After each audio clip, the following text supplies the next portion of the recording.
சங்கீதம் 46:11 சேனைகளின் கர்த்தர் நம்மோடு இருக்கிறார், யாக்கோபின் தேவன் நமக்கு உயர்ந்த அடைக்கலமானவர். அவருக்கு ஒரு பெயர் என்ன தெரியுமா? சேனைகளின் கர்த்தர், காட் ஆஃப் ஆர்மி.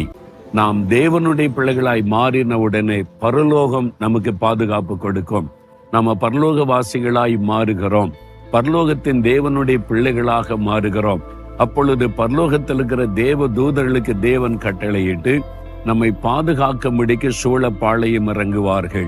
அதற்கு தான் சேனைகளின் கர்த்தர் அவர். அதனாலதான் நம்ம எதற்கும் பயப்படக்கூடாது. பிசாசு அவனு சேனை வச்சிருக்கிறான், பிசாசனுடைய சேனை இருக்கிறான். ஆனால் அவனுடைய தந்திரங்களுக்கு விலைக்கு நம்மை பாதுகாக்க தேவ சேனை நமக்கு இருக்குது. உங்க வீட்டை சுற்றிலும் பாளையம் இறங்குவாங்க.